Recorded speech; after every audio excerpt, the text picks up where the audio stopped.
కనబడలా. కనుమరుగైపోయాడేంటి sir నిజంగానే?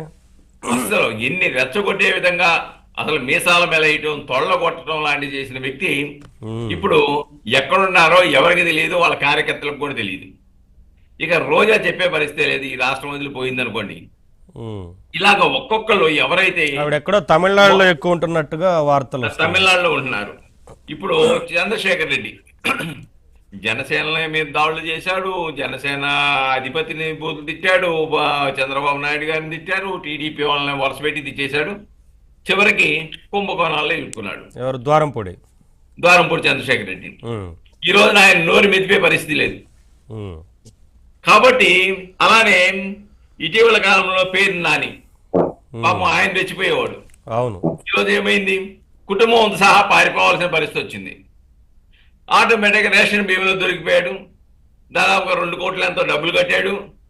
అయినా డబ్బులు కట్టినంత మాత్రాన్ని కేసులు పోవరా బాబు అని చెప్పేసి అని భయపడిపోయి కుటుంబంతో సహా పారిపోవాల్సిన పరిస్థితి. అంటే ఆ రోజు రెచ్చిపోయి మాట్లాడిన వాళ్ళకి మీ ఇష్టం వచ్చినట్టు దోపిడీ చేసుకోండి, అక్రమాల పాల్పడండి, స్కాములకు పాల్పడండి, మీకు లైసెన్స్ ఇస్తున్నా అని చెప్పినట్టుగా అర్థమైంది ఇప్పుడు.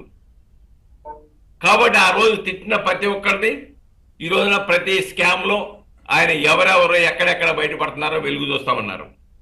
ఇంకా పాపం ఈళ్ళని నమ్మి వైనాట్ 175 అన్నవాళ్ళు అని నమ్మేసి నిజమేనేమో 30 సంవత్సరాల పాలన ఉంటుందేమో, మనం ఏం చేసినా పర్లేదు, మన అధికార దుర్వినియోగానికి విధి నిర్వహణ లోపానికి పాల్పడతామన్న కొన్ని ఐపీఎస్లు పాపం ఈ రోజున సస్పెండ్ అయిపోయి బెయిల్ కోసం తిరగాల్సిన పరిస్థితి. పిఎస్ఆర్ ఆంజనేయులు లాంటి వాళ్ళని హైకోర్టే మందలించే పరిస్థితి. ఎందుకు ఆయన అరెస్ట్ చేయరు, ఆయన ముందస్తు బెయిల్ కూడా వేయలేదని చెప్పేసి అని.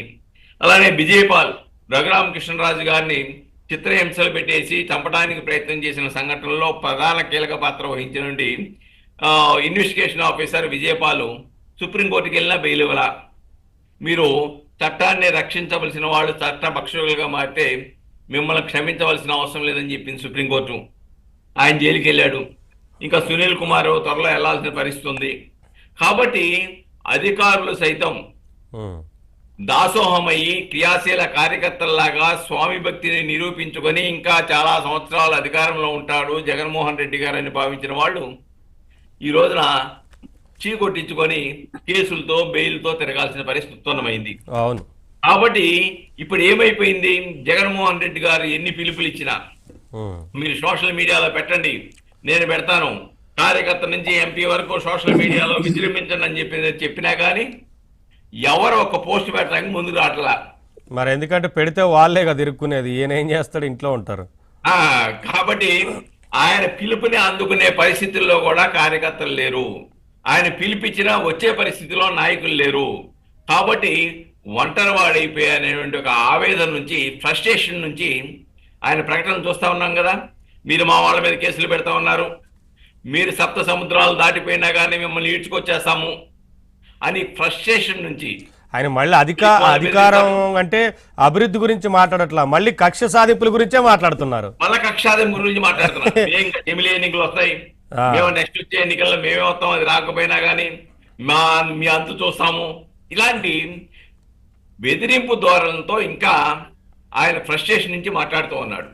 ఆయనే కాదు, కొంతమంది పాపం మాజీ అడిషనల్ అడ్వకేట్ జనరల్ లాంటి వాళ్ళు కూడా మొన్నటి వరకు పెద్ద పెద్ద కేకలేశారు. ఇప్పుడు ఏం చేయాలో ఏం చేయలేక ఆయన కూడా సైలెంట్ అయిపోయాడు. వేరే విషయం. ఏం ఇక్కడ చేస్తారు? ఒకటండి, రాజకీయాల్లో రాజకీయ విమర్శలు ఆహ్వానించదగ్గవి. ప్రభుత్వ పాలనలో లోపాలుంటే